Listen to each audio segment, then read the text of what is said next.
If you're someone preparing for the PMP exam, then you have to be very watchful about how you're going to manage your exam time.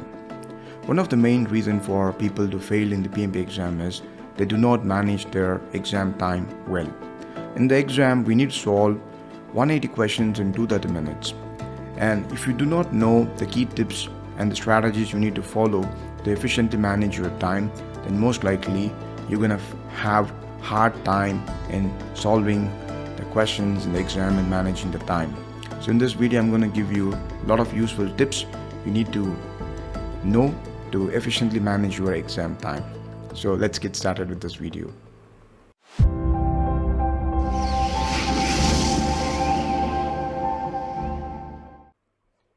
Okay, let's first start with how the exam is structured and organized. We know that we need to solve 180 questions in 230 minutes. We know this. This means for every question you can take 76 seconds. On an average, if you can solve each question in 76 seconds, you will be able to solve all the 180 questions in 230 minutes. Alright? Now if you take the overall time, exam time, so we have 230 minutes. This is split into 3 sessions, session 1, session 2 and session 3. In each session, we are expected to solve 60 questions. So in the first session, session 1, you will be encountering 60 questions. You need to solve these questions, submit these questions. Once we're done with session 1, you can take a break. This is a scheduled break. You get 10 minutes scheduled break. This time is not part of your exam time. That is, these break times are outside your 230 minutes. So this 230 minutes are meant only for solving questions. So you can take this break without any second thought. This is not gonna affect your your exam time. So once you're done with the first break, you can start session 2. Again, in session 2, you need to solve another 60 questions. And once you're done with session 2, you can take another scheduled break for 10 minutes and you will enter into session 3. And in this session, you need to solve the last 60 questions. So because you're going to solve 60 questions in each session, if you add them up, you will get 180, right? And now let's talk about how much time we need to spend for each session. For example, how much time I can take to solve the first 60 questions? Well, it's simple math. You have 230 minutes, and in 230 minutes you need to solve 180 questions. This means for every 60 questions, you can take 76 minutes. As we know, there are 3 sessions, so I'm going to take 180 minutes, divide that by 3. When I do that, I get 76 minutes. So we get 76 minutes for every session. Now, the important thing you need to keep in mind is these sessions are not time boxed. When I say they're not time boxed, no one's going to alert you that you are taking more time to complete session 1. Let's say to solve the first 60 questions, you have taken 110 minutes. Well, no one will tell you that you're taking more time than what you're supposed to spend. On an average, you need to spend not more than 76 minutes. We know this. If you are taking more time, unfortunately, you are not going to have sufficient time to solve questions in session 2 and session 3. Alright? So the sessions are not time boxed. Neither the invigilator will tell you that you are taking more time, or the exam software will not give you a pop-up, hey buddy, you are taking more time. So be cautious. This is one of the reasons why people mess up with time. Nobody's there to tell them, and in the first session to solve the first 60 questions, people tend to be a perfectionist. They will spend more time to solve, take more time to solve the questions. Maybe their hit rate will be greater, they would have got most of the questions right. But unfortunately, because they have taken more time to solve questions in session 1, they won't have sufficient time for questions they're going to face in session 2 and 3, isn't it? So keep this in mind. Nobody's going to time box this, the target time window for you for each session. You have to do it on your own. All right. And as you already mentioned, this break time, you have 20 minutes break time. There are 2 scheduled breaks, 10 minutes each. These 20 minutes are not part of your 230 minutes. If you're not going to use the break time, well, it won't add up to your exam time. So with or without breaks, you got only 230 minutes. So keep this in mind. Use the breaks. They will keep you rejuvenated, relaxed, and you can perform really well in session 2 and session 3. Now, we know that for every question, you can take 76 seconds. This is average time. Some questions, you will be able to solve some questions in less than 65 seconds or 60 seconds. Sometimes you might take, let's say, 85 seconds to solve another question. We're not talking about each and every question must be solved precisely with 76 seconds. This is average time. All right. If on an average, if you could solve each question in 76 seconds, then it's good. But this number is difficult to track, isn't it? So how can I track this number? If it is 1 minute, I can easily do. For example, in 60 minutes, I need to solve 60 questions, isn't it? So for this, I'm going to give you a thumb rule. If you can solve 16 questions in 20 minutes, I would say 15 to 16 questions in 20 minutes, then you are doing really well. So take 1 hour time window, split this into 3 parts, all right? For example, let's say you're starting your exam at 9 a.m. in the morning. So from 9 to 9:20, you need to solve 16 questions, 15 to 16 questions. And then from 9:20 to 9:40, you need to solve another 16 questions. And from 9:40 to 10, you have to solve the remaining 16 questions. So on an average, if you could solve 45 to 48 questions in an hour, then you're doing really well. Keep this in mind.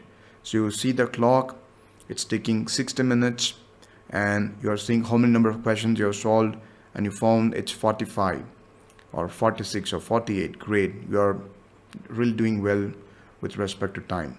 Keep up the momentum. All right. Now I'm going to give you many tips, around about 8, 9 tips to manage your time. The tip number 1 is practice for the exam with a good mock exam simulator. Well, many students used to call me after they take the exam and fail in the exam. They call me, and Ahmed, I want to retake the exam. So what should I do? The very first question I asked them is, did you practice mock questions? Well, guys, solving 180 questions in 230 minutes is really a difficult task. If you're doing it for the very first time in the real exam, then you won't do really well. Trust me. Before going to the real exam, you need to do a lot of practice. This is same like running a marathon. You cannot directly go and run a marathon. You need to do practice, isn't it? So the same applies to the exam.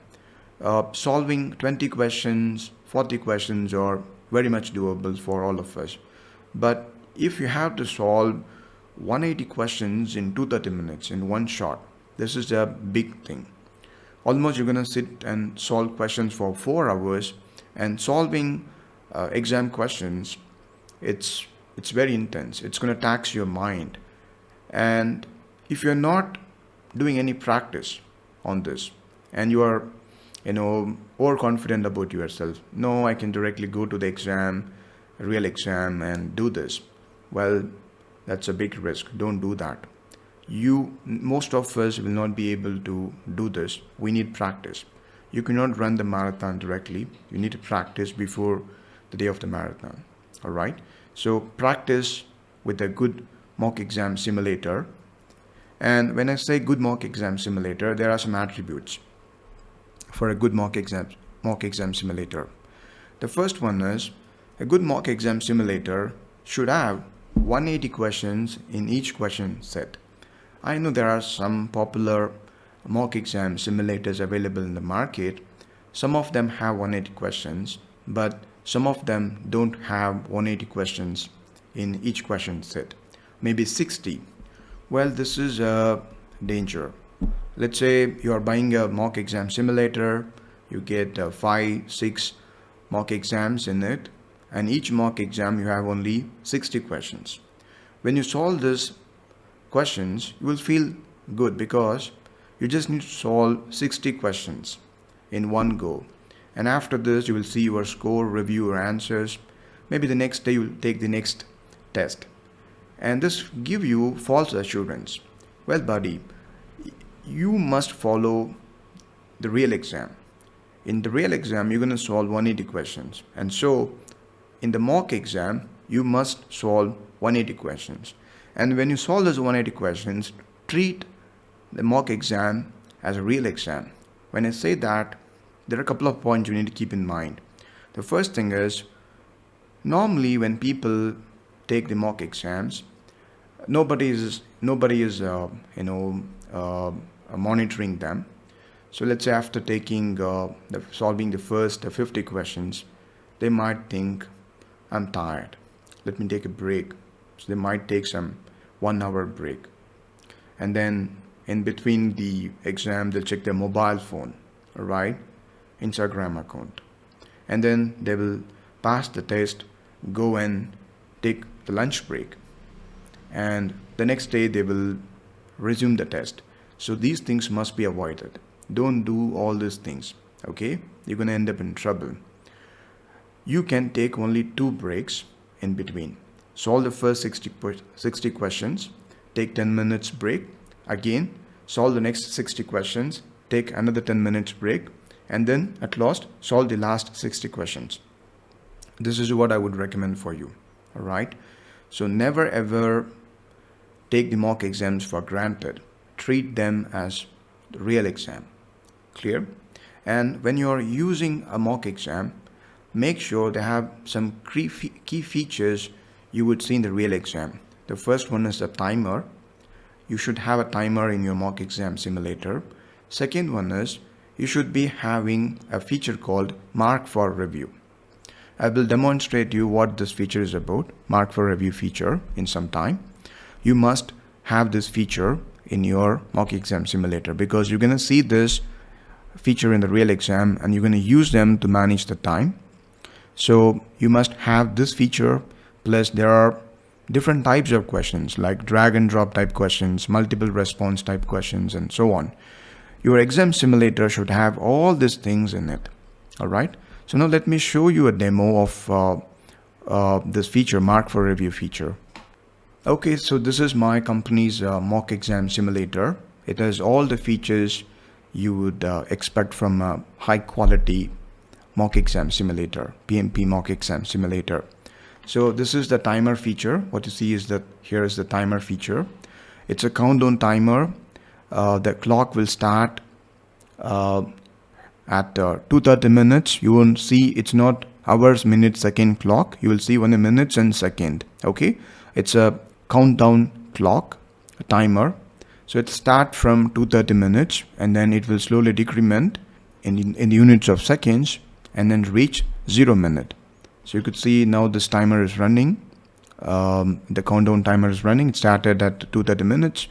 Now it's 2:28 minutes, 33 seconds, 32 seconds. So it will be in the real exam, you will see the timer in the same place. So you always need to have an eye on this timer.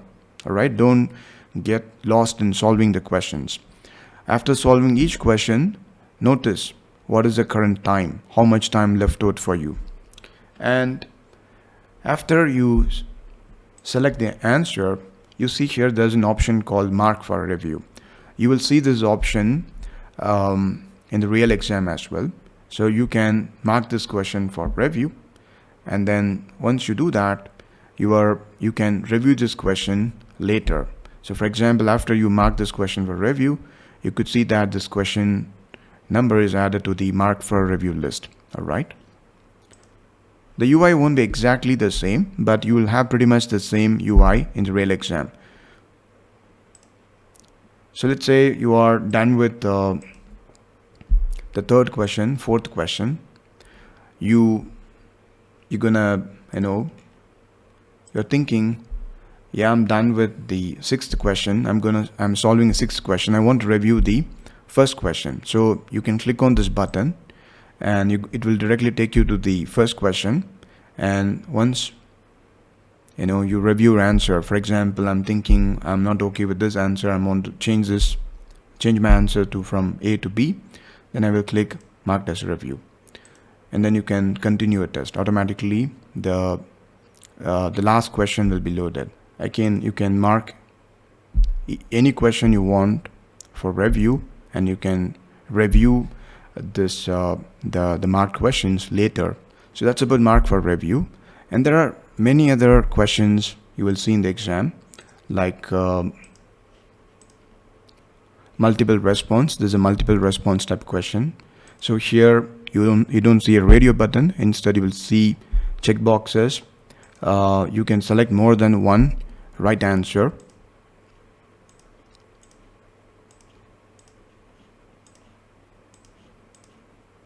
And this is a drag and drop type question. Okay, so you will see these sort of questions in the real exam, and you must have these features like drag and drop. Then to take the break, you need to pass your test, and then after the break, you should be able to resume the test. Timer is needed, mark for review is needed. So make sure you have the right exam simulator with you with all the required features. Okay, there are many low quality, poor exam simulators available in the market. Many of them, they do not have the required features and functionalities you will see in the real exam. Also, in some exam simulators, you don't see high quality questions, the type of questions you will see in the real exam. So be cautious about choosing the right mock exam simulator. In my website, you get one full mock test for no cost. You can use it anytime you want. You don't have to pay any money. I will provide the link in the description. Go and use this exam simulator. One full mock exam simulator is for free. Use it and practice for your exam. If you like our mock exam simulator, you can buy the remaining question sets for very affordable pricing. Okay, so that's about preparation. And you must take minimum 4 mock tests. Each mock test should have 180 questions, and you must take minimum 4 mock tests. If you can take or do 5 full mock tests, superb. All right, I don't recommend you to take more than 5 full mock tests.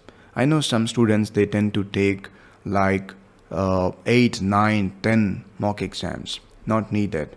If you can take 5 full mock tests, and if your average score is above 75%, on or above 75%, I'm talking about the average score. Okay, if let's say you are done with 5 full mock tests, and if your average score is above or equal to 75%, then you can score above target in all the 3 domains in the exam.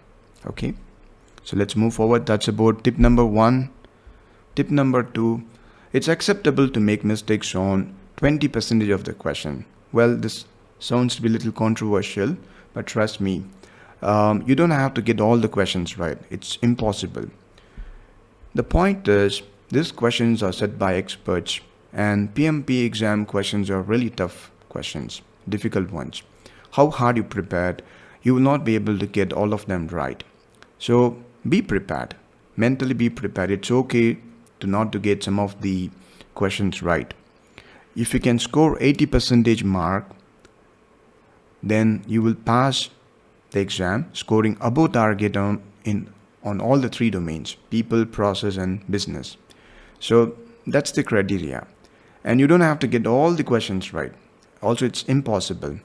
So let's say if you're seeing a question, it's very tricky and difficult for you to solve, then do your best guess, select an option and then move on, because you will get many easy questions later. But if you spend a lot of time with that hard question, difficult one, you're losing time, and time is a limited commodity in the exam.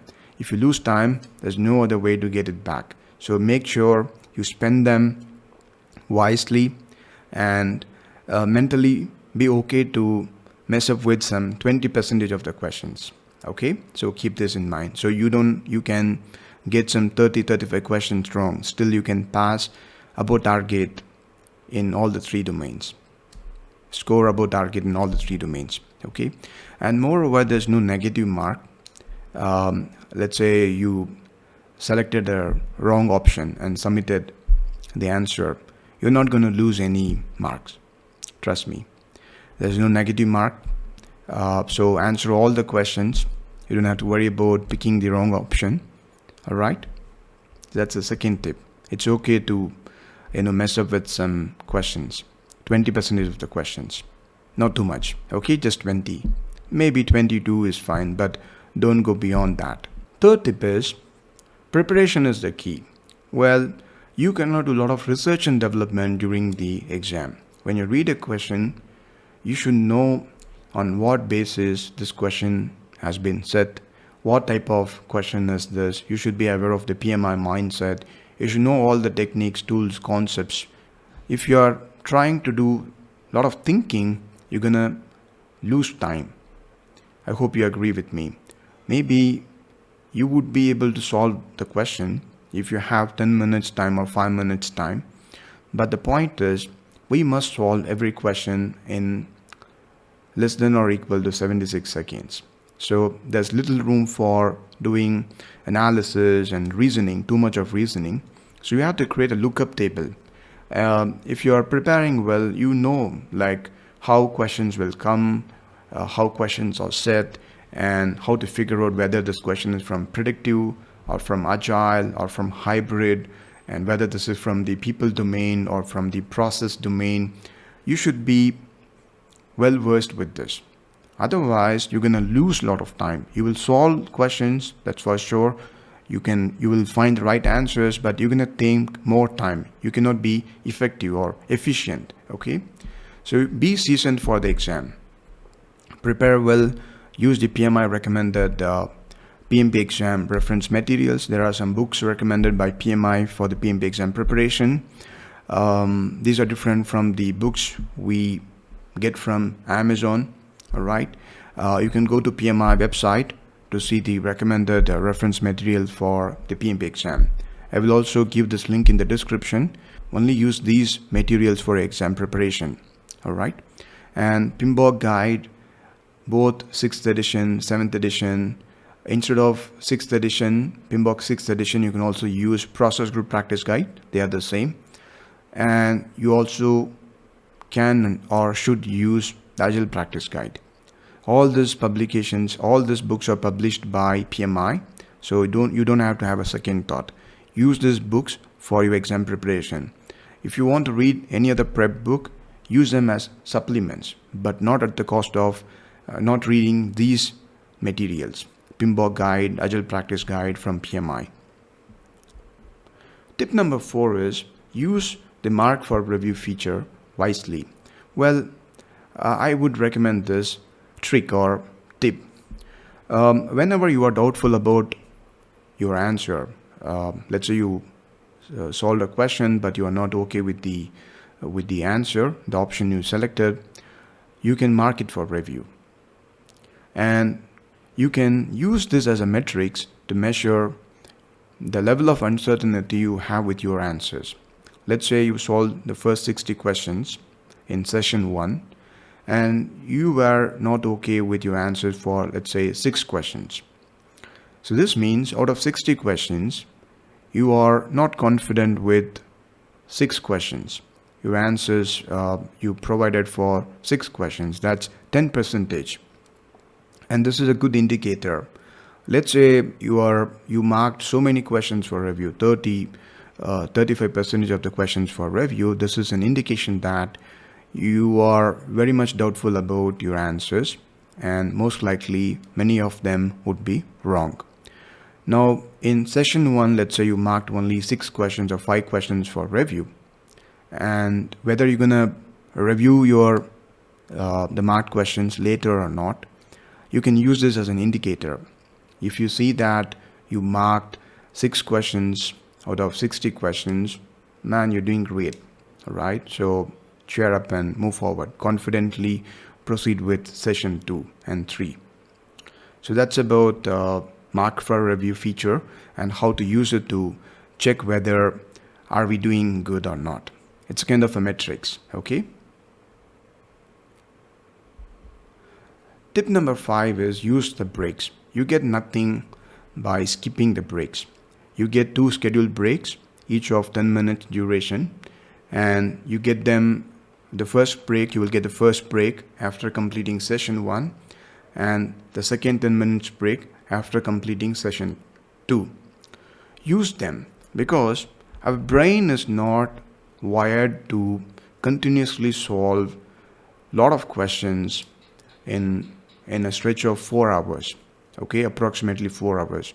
It's not doable for many of us. So use the breaks. Though you might think this is just 10 minutes break, well, you cannot measure how valuable it's gonna be. If you're continuously thinking for, let's say, 76 minutes, that's the time window we need to keep up for solving 60 questions. After continuously thinking in an intense manner, the 10 minutes break you're going to give to your brain, hey buddy, you don't have to think. For the next 10 minutes you can relax. That is crucial. That's going to make a lot of difference. It's going to improve your performance in the subsequent or upcoming sessions. Keep this in mind. And during the break you can drink water, stretch your body, and you can stop thinking. That's more important, right? Go to the restroom, relax yourself, rejuvenate yourself, come back, and then begin session 2 and session 3. And you get nothing by skipping the breaks. Let's say if I skip my breaks, I'm going to get additional 20 minutes added to the 230 minutes exam time. No. So if you don't want to take these breaks, they're not mandatory, then you can immediately start the next session. For example, you're done with session 1. Now a pop-up will come, will ask you, do you want to take break?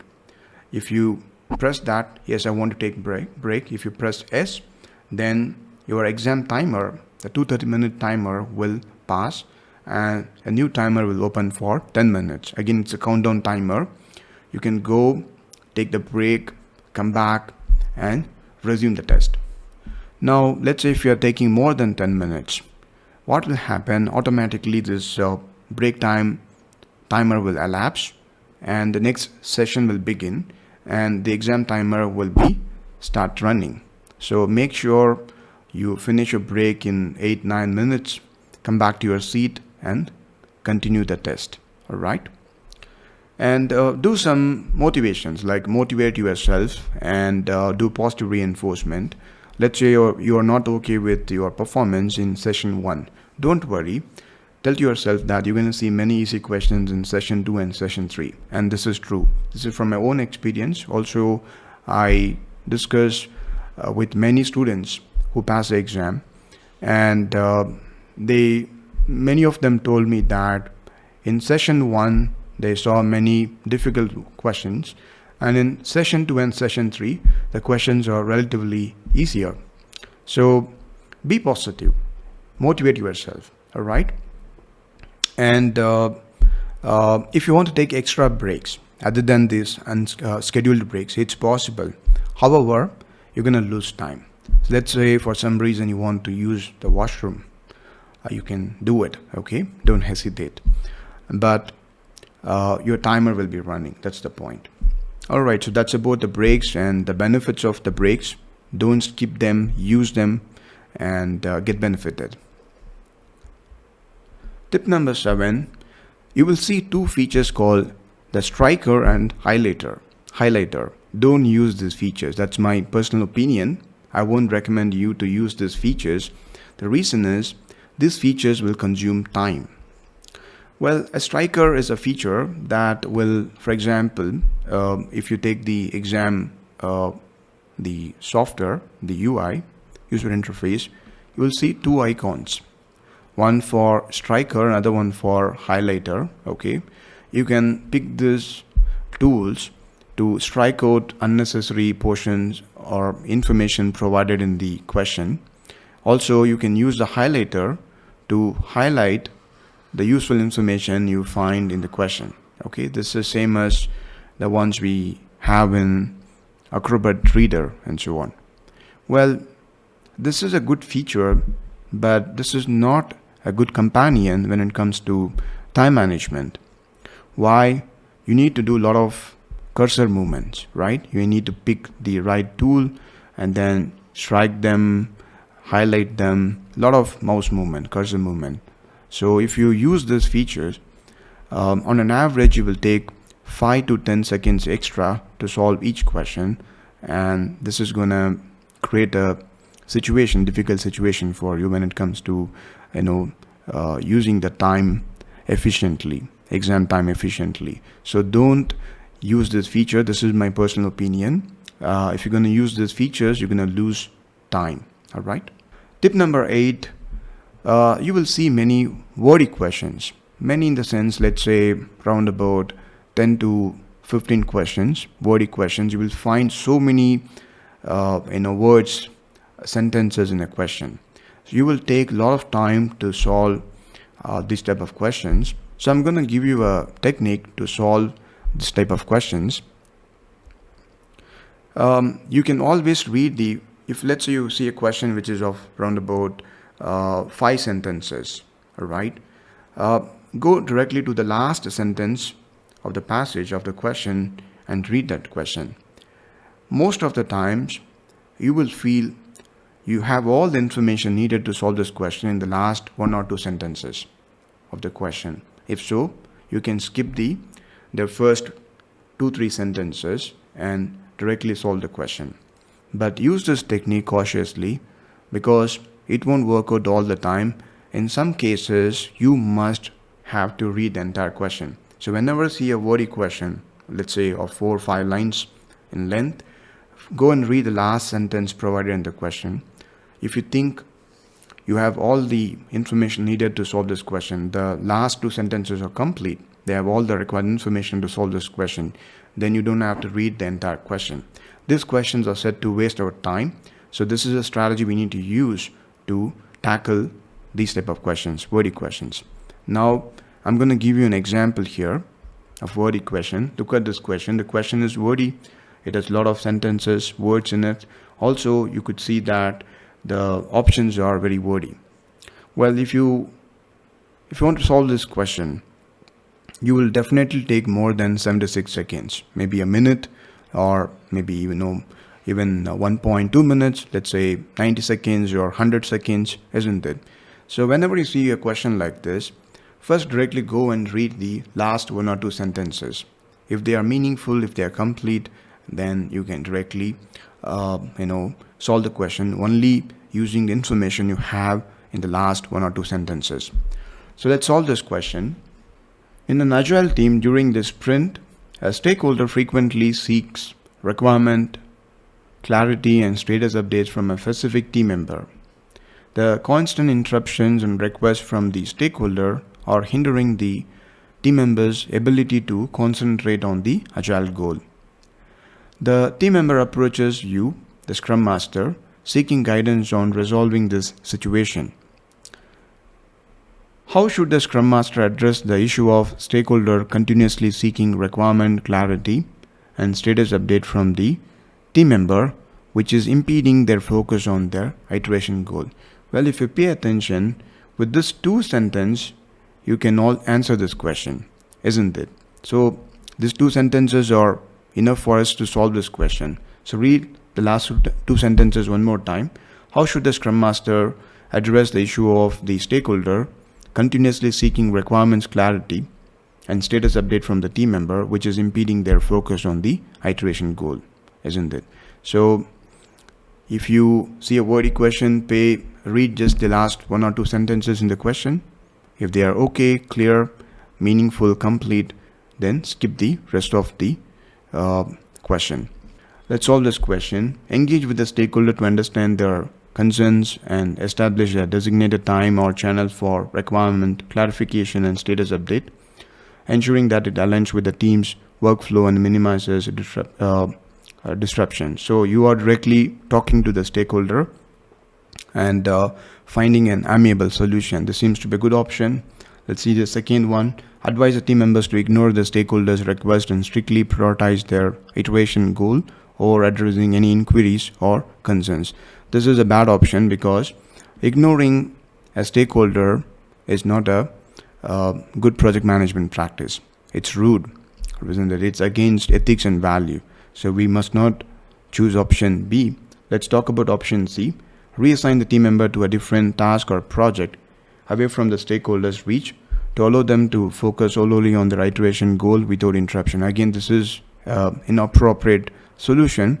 The team member has a problem, the stakeholder has a need. We need to talk to them and find out an amiable solution. So if you cannot just remove a team member and assign them to a different task or a project.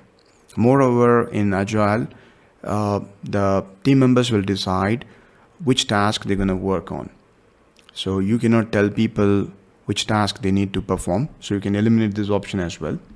Encourage the team members to proactively communicate with the stakeholders, explain the impact of continuous interruptions on their productivity, and collaboratively find a suitable approach for requirement clarification and status update. Well, in Agile, the PM should act as a servant leader. The Scrum Master should act as a servant leader. When people come to you with a request that I have a problem, solve it for me, you cannot delegate it back to the team members. You need to solve it for them. So though this option seems to be very convincing, you should not do this because this is again servant leadership. So when people come to you with an impediment or an issue, well, you have to solve it for them. That's the attribute of a servant leader, and therefore option A is the right answer. Well, you will find so many questions like this in the exam, high quality questions. So it's always good to use a reliable mock exam simulator. All right. And moreover, this is one of the 11 types of questions you will see in the real exam. This is called wordy question. And in the real exam, you will see many other types of questions like next type question, and then prevent type question, intertwined type question, solve type question, and so on. I made a video on this, a video in which I discussed about all the types of questions you will see in the exam, and I've solved sample questions for each case in it.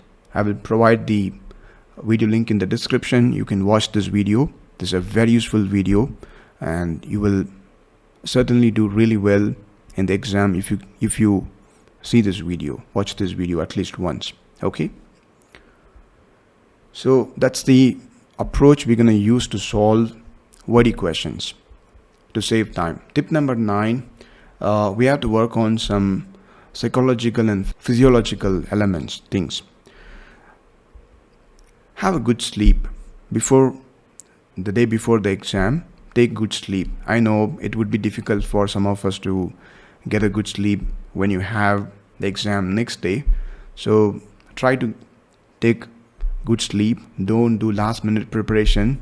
It's not good. This will affect if you didn't have good sleep, enough sleep the previous day, it's going to affect your thinking capability. So don't do this.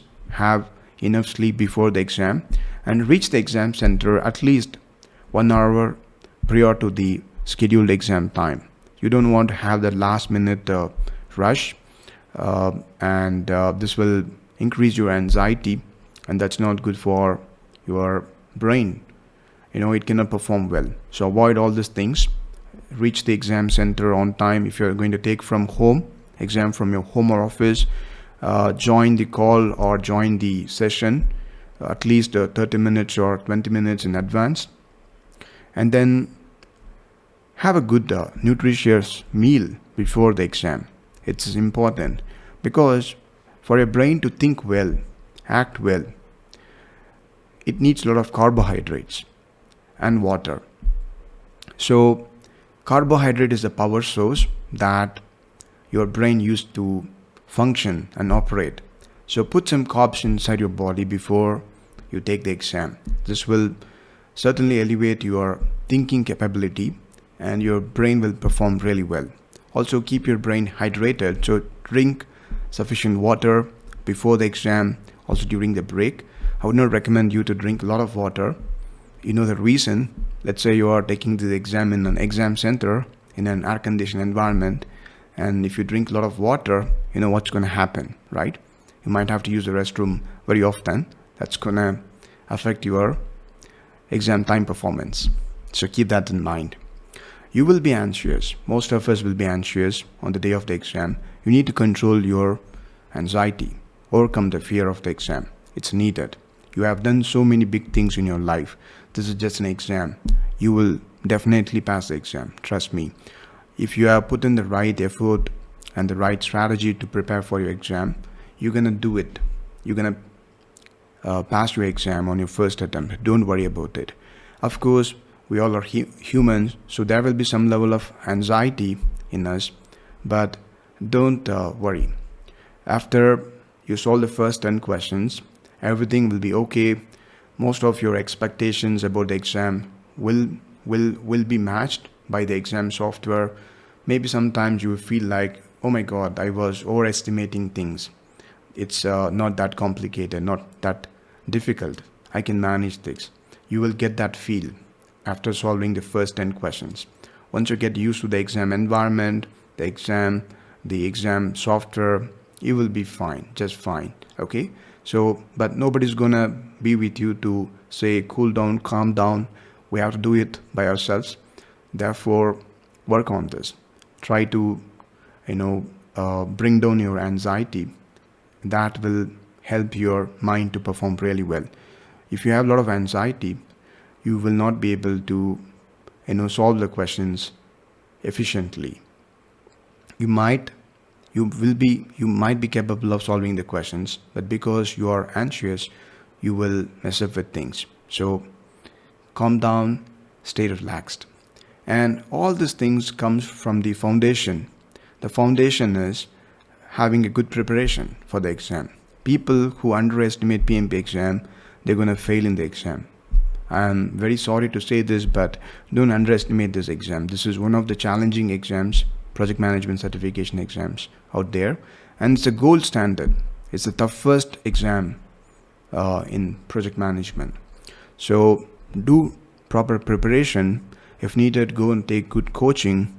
In my company at Gantt Scholar, we offer online bootcamp masterclass, and we offer 45 hours of training, not 35 hours, 45 hours of training. In this training, you will solve a lot of questions. I will teach you all the concepts, tools, and techniques you need to know to effortlessly pass your exam on your first attempt. And the best part is the first 10 hours of the training is at no cost. You can enroll in the training, attend the first 10 hours of the training, see for yourself. If you're satisfied, then you can pay the training fee and continue with us. Otherwise, you can drop. So no money involved to take the first 10 hours of the training. I have provided the link for enrolling in our bootcamp in the description. If you are looking for a training, you can definitely consider us, and we have very good rating and reviews. So that's about the last tip. With that, we are done. So I hope that you liked this video, find it useful. Always remember, preparation is the key. Now you know so many things about time management. I hope you won't have any hustle in managing the time efficiently in your exam. I will meet you again with another interesting video. Till then, bye from Ahmed and Gantt Scholar.